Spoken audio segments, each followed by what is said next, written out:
Allez, c'est reparti pour la deuxième partie de la radio libre. Si vous êtes toujours avec nous, vous avez bien raison. Je suis toujours avec Alicia. Alicia, Toujours. j'avais un petit quelque chose, peut-être un gros quelque chose à te dire. Oui, Déclaration. oui, ça Enfin. y est, c'est une vraie une vraie déclaration. Comme on en fait peu. J'ai vu que le Collège de France avait mis en ligne 10 000 ouvrages, ou est-ce 100 000? J'ai un problème avec les ordres de grandeur, qui sait. Et je trouvais ça assez chouette. Est-ce que tu es Ouais. prête, à lire et à bouquiner tout autant? Bien sûr, tout à fait. Moi, je passe ma vie à lire et à enregistrer des émissions radio. Donc, tu sais, je ne dors pas. Donc, voilà, tu pourras, Yeah. avec moi, si tu veux, profiter effectivement des 10 000 cours gratuits et prestigieux, parce que c'est pas tout qui soit gratuit, ils sont aussi prestigieux, mis à disposition par le Collège de France. Alors, vous inquiétez pas, on vous enverra le lien dans les commentaires de la vidéo. Vous pourrez aller éplucher tout ça. Donc, littérature, origine de l'homme ou histoire de continent. Enfin bon, il y a un petit peu de tout. Ça vous permettra de varier un petit peu les plaisirs pendant cette période de confinement et même après. Et voilà, et puis pourquoi pas de briller en société hein, quand société il y aura de nouveau. Voilà, histoire de vous la raconter un peu quand vous retrouverez les terrasses des cafés et puis les soirées branchées. Et là, voilà. Aïe, Donc, aïe, aïe. c'est Alicia, les bons tuyaux. Merci, pour, merci. voilà. Donc c'est le moment, on vous enverra tout ça et puis ça fait du bien de se cultiver un peu. Complètement. L'âme et les muscles et le cerveau, tout ça, faut le Effectivement, cultiver. On tout à reçoit fait. tout de suite notre nouvelle intervenante. Hello, je suis. euh, Salut! Ah oui, on t'entend en plus, super. Voilà, enfin. Euh, Oui, ah oui, j'étais très content. Je sais pas ce qui m'est arrivé. Voilà, Comment va Oui, comment vas-tu? Comment t'appelles-tu? De quelle région viens-tu? Et quel âge tu as? Où t'es confiné, bien sûr. Oui, comme tout le monde. Donc moi, je m'appelle Alexandra Amoline. J'ai 25 ans, bientôt 26. Et je fais un... Enfin, je suis originaire de Normandie. Là, je suis confinée en Normandie dans ma famille. Et Ok. sinon, moi, j'habite à Bordeaux. Voilà. Ok. Je fais un service ok, civique. super. De belles régions, de très belles régions. Oui. Qu'est-ce que tu es venu nous dire aujourd'hui, Alexandra? Qu'est-ce qui t'inspire? De quoi tu as envie de nous parler? Ben, moi, j'ai plutôt envie de parler de l'après-confinement et des changements de mentalité que j'espère voir apparaître. Tu n'es Voilà. pas la seule, je crois. Parce que, alors, on t'écoute. Qu'est-ce que tu voudrais nous dire? Qu'est-ce que tu attends justement sur ce changement de mentalité? Bah, j'aimerais, c'est peut-être un peu utopiste, mais j'aimerais qu'on soit plus solidaire et qu'on fasse plus attention à l'environnement d'ailleurs. Parce que pour moi, cette crise sanitaire, c'était aussi le signal d'alarme de la planète en fait. Je- C'est peut-être parce que je fais un service civique dans l'environnement, mais je suis pas une écolo à 100% ou quoi, mais je me dis qu'il faut vraiment faire attention. Ouais. Tu penses que Ah, ça a été bénéfique pour la planète, du coup, ce confinement? bah oui, plus que pour nous. Je pense qu'elle a pu se reposer un petit peu. Ouais. Est-ce que toi, est-ce que ça t'a éveillé à de nouvelles façons de protéger l'environnement? Parce que tu me dis que t'es pas 100% écolo, mais je sens que c'est quand même un sujet qui te tient à cœur puisque tu en as fait un service civique. Est-ce que, avec le confinement, tu t'es aperçu qu'on pouvait faire encore plus pour la planète? Et comment on peut faire plus, justement? Ben, déjà quand j'ai commencé mon service civique, du coup, c'était en octobre, je me disais, c'est bien gentil de dire aux autres ce qu'il faudrait qu'ils fassent, mais il faut déjà commencer par nous-mêmes. Ouais, Euh, c'est clair.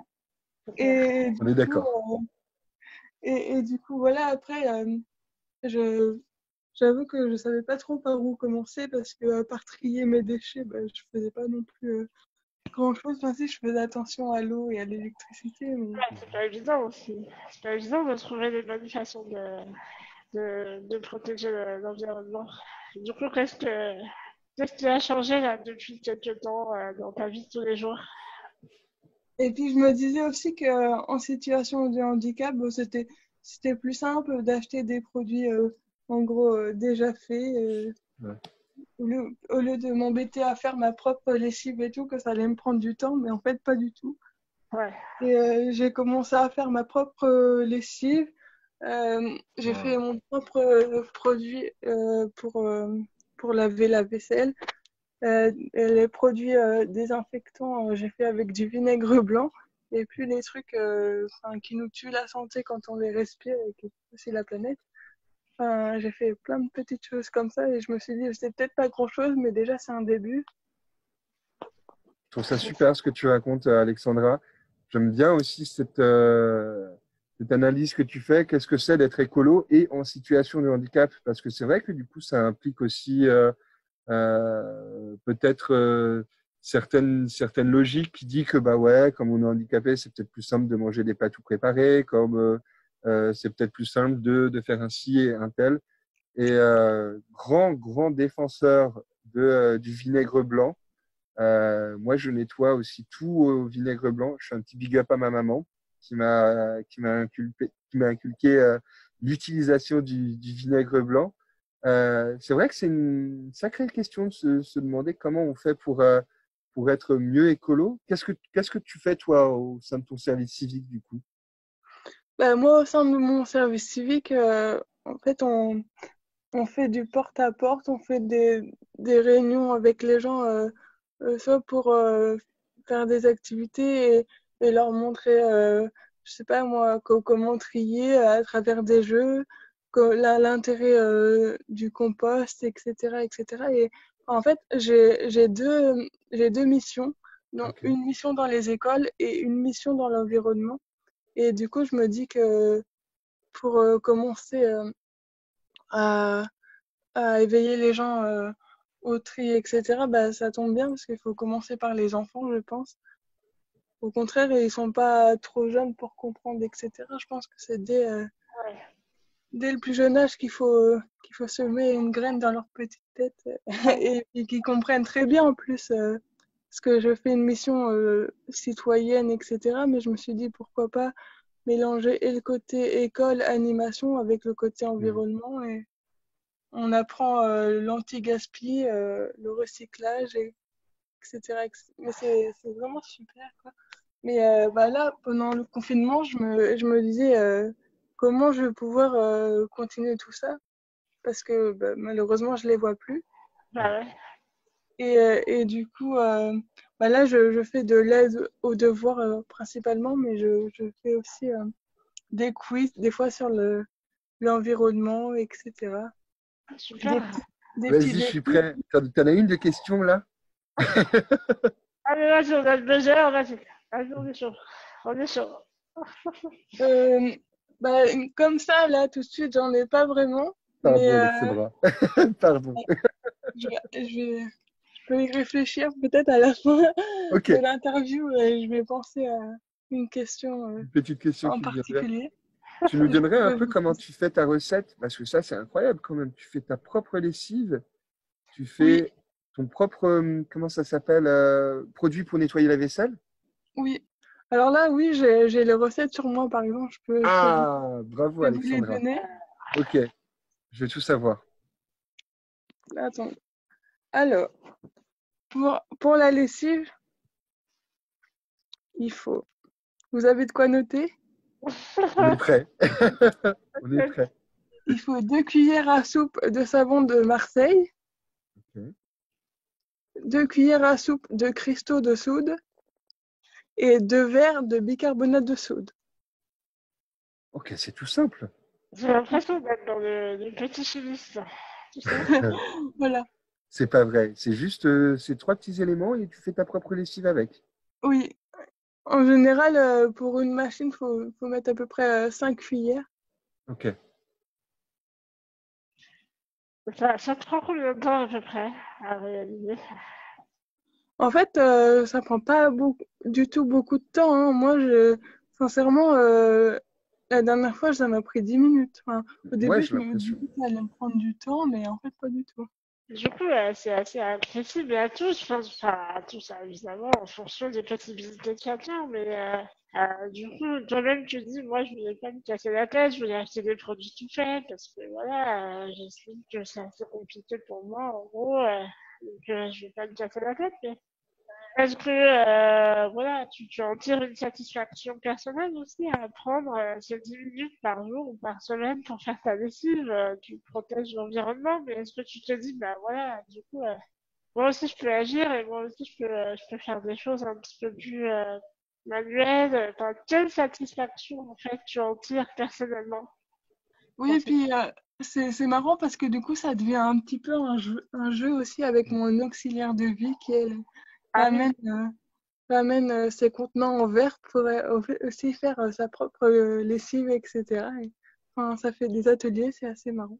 ouais, c'est top, c'est un bon moment de partage aussi. Et puis ça Ouais. permet à chacun de prendre les bonnes habitudes, quoi. C'est ça, c'est un peu ce que tu essaies d'inculquer aux enfants, c'est les bonnes habitudes, c'est ça? Voilà, voilà à travers le jeu et voilà. Mais c'est vrai Dis-moi, que Alex. Ouais, non, je t'en prie. j'aime beaucoup mon service civique en tout cas. Bah, super, c'est top. Il dure jusqu'à quand ton service civique, du coup?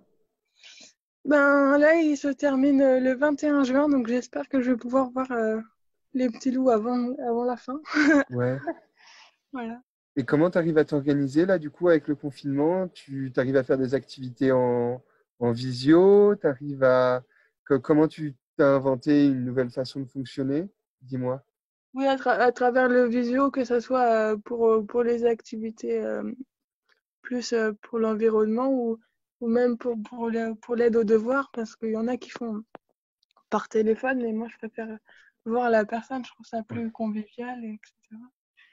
Donc, La, la dernière fois, on a fait un apéro virtuel avec Me c'était dimanche dernier. Et ah oui, il y avait une enseignante qui était là. Et on fait des apéros tous les dimanches à 18h30. Et il y avait une enseignante qui était là et qui disait que pour elle, c'était vraiment difficile d'envoyer des cours, en fait, et bah, de passer un petit peu ce côté très déshumanisant qui était la visio, ou en tout cas qui était le téléphone, et qu'elle avait l'impression que justement, quand tu transmettais euh, un savoir et un apprentissage, il y avait un côté en fait très humain et très théâtral en fait à passer l'apprentissage. Tu te retrouves un peu là-dedans toi aussi en te disant bah ouais, j'ai quand même au moins besoin de la visio, le téléphone c'est pas assez quoi. oui, puis ça met l'enfant plus en confiance. Et quelque part, ce que j'aime bien dans le fait, parce que là, je fais de l'aide aux devoirs, mais c'est individuel. Avant, je faisais des animations plus en groupe. Et Ouais. j'aime bien le côté individuel parce que, enfin, l'enfant, on prend le temps de progresser avec lui à son rythme, et ça, j'aime bien. Et je pense que si je le voyais pas, bah, ça serait beaucoup moins drôle. Parce qu'on Ouais, rigole aussi, il fait pas que de travailler, heureusement. Ouais. Pour mais lui du ou coup, pour toi? Ouais. Beaucoup moins drôle Bah, pour lui ou pour toi?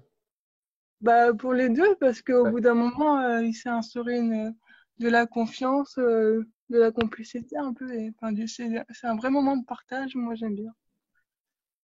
est-ce que tu penses que du coup le confinement t'a permis d'être plus proche ou moins proche des personnes enfin des enfants que tu accompagnes? Est-ce que le confinement ça t'a permis de renforcer les liens ou au contraire tu te dis bon c'est sympa il y a de la complicité mais c'est un peu dommage ça crée des ruptures comment tu vois ça? Bah, pour moi, c'est juste une façon de travailler différente, en fait.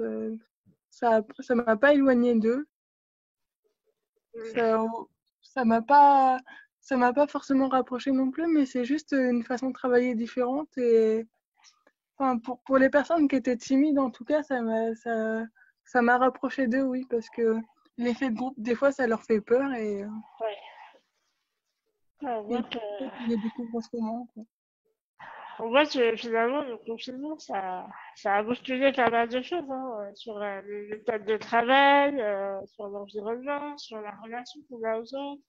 Toi, tu parles de complicité avec les enfants, et puis on a bien vu tout le monde voilà, qui s'organise des apéros virtuels, justement, Ouais. des petits moments privilégiés auxquels soudainement on tient plus qu'avant.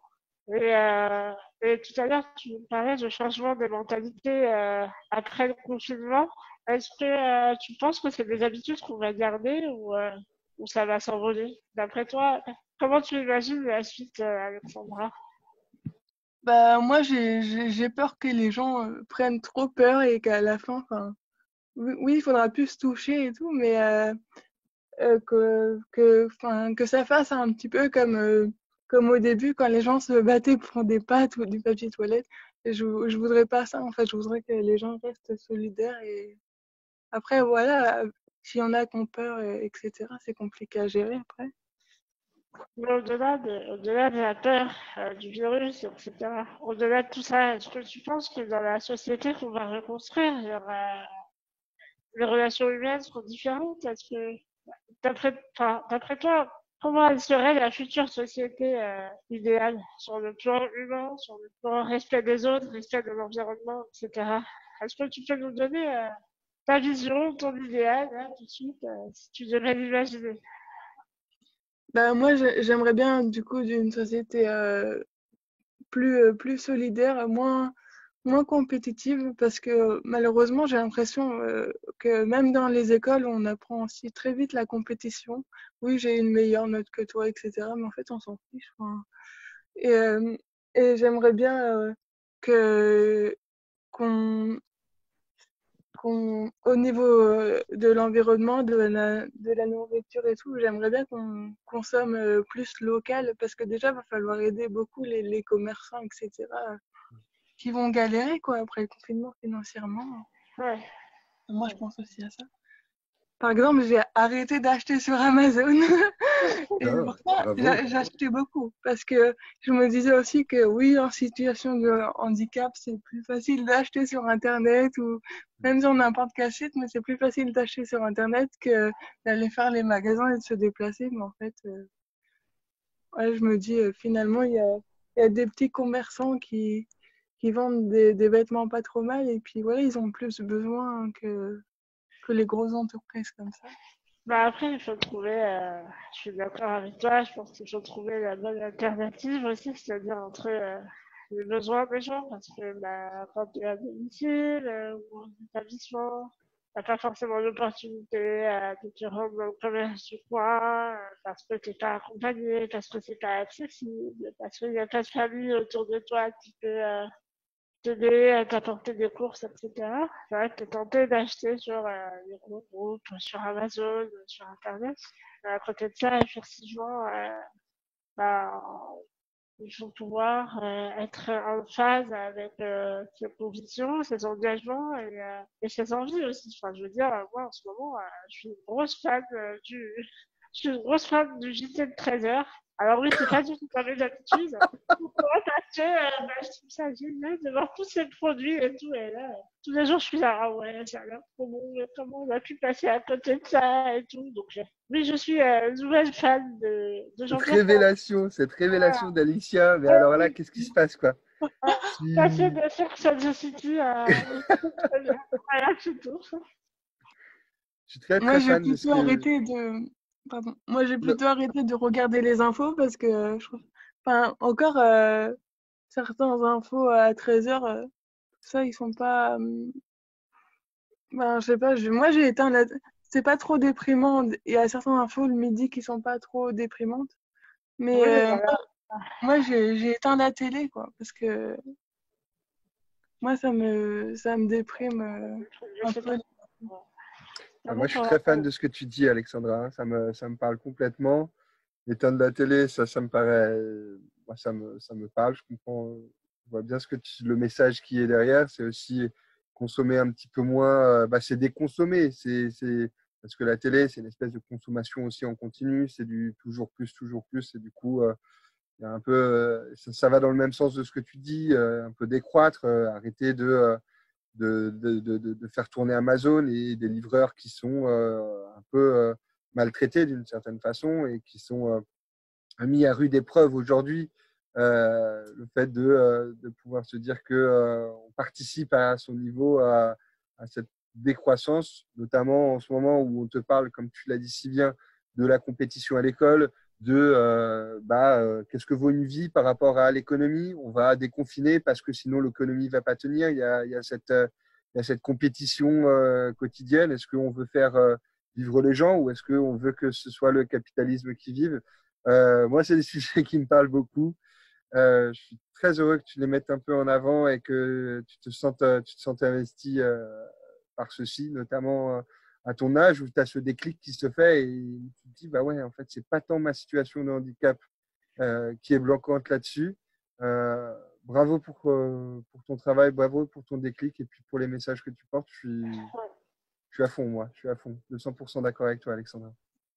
Mais surtout que maintenant, avant d'acheter, je me dis, est-ce que j'en ai vraiment besoin ou est-ce que je peux pas l'emprunter à quelqu'un ou échanger ou faire du troc ou je sais pas. Plutôt que au contraire, ça me fait faire des économies en plus. De nouvelles habitudes à prendre. Merci, Alexandra. J'oblige personne après. Non, bien sûr. Bah, on peut toujours continuer à acheter sur Amazon et continuer à avoir ces routines. C'est vrai que c'est intéressant d'entendre tous les messages et il faut que son cerveau, enfin, notre cerveau soit prêt en fait à ce mode de vie, à se dire, OK, j'essaye de faire un peu de décroissance, j'essaye un peu d'être un peu plus écologique. Ça peut passer, c'est les petits pas, hein, chacun le fait à son niveau et disons qu'on essaie pas de convertir, mais au moins de faire passer ce message. C'est peut-être ça, en fait, qu'on aimerait après le déconfinement. Ouais. Ben, moi, c'est ce que j'aimerais. Pas forcément moins consommer beaucoup, mais déjà mieux consommer. Enfin, je sais pas. Ouais. On va tâcher d'appliquer tes bons conseils et chacun fait ce qu'il peut avec ce qu'il a aussi. Et je pense que c'est aussi super important, ça peut donner des bons résultats. N'est-ce pas, Virginie? Oui, carrément. Ouais, non, je suis complètement d'accord. Il faut pas imposer rien à personne. Le but, c'est de Après faire. tout. Oui, voilà, c'est ça, exactement. Mais pensons à notre petite planète, c'est vrai, c'est quand même important, quoi. Tout à fait. Ça Ça lui a fait fait du bien, ce petit moment de répit qu'elle a eu avec moins de transport, peut-être moins d'activité humaine, moins de compétition. On parle beaucoup, Alexandra, là. Je suis beaucoup. Mais non, mais je vous écoute. C'est toi qui es intervenante. Si je te devais te demander une petite conclusion, un message que tu voudrais faire passer, qu'est-ce que tu aurais envie de nous dire et comment tu ferais passer ce message, toi? Bah, moi, j'espère juste que ce déconfinement, ça sera un nouveau départ. Que on nous dit souvent, de toute façon, c'est trop tard pour la planète, on est foutu. Et puis enfin, c'est pas le petit geste qui va changer grand-chose, mais je pense qu'au contraire, un petit geste multiplié par plusieurs milliards de personnes, ça fait beaucoup de choses, quoi. Donc, faites ce que vous pouvez à l'échelle où vous pouvez. Comme je dis, moi, je n'oblige personne. Hein. Je travaille pas pour une organisation environnementale ou quoi, mais c'est juste mon déclic à moi que je voulais partager avec Et ça nous concerne tous. Merci beaucoup, Alexandra. Merci, Alexandra. C'était vraiment une très belle intervention. À bientôt. À bientôt. Tu seras là, bien revenu quand tu voudras pour rediscuter dans cette radio libre. J'imagine que tu as plein de choses à nous dire. Il n'y a pas de souci. Moi, j'aime bien partager les idées, au contraire. Même si on n'est pas d'accord avec moi, je pense qu'on peut faire des débats après. Nous, on est assez souple, hein. En général. On est d'accord avec tout. Après, dans la pratique, c'est autre chose. Hein, c'est vrai. Bon, en général, on est d'accord. Oui, on a senti, Alicia, que tu avais besoin de pratique. C'est ça. Merci, Alexandra. Sandra, c'était très chouette. À très bientôt. À bientôt. Au revoir. Ciao.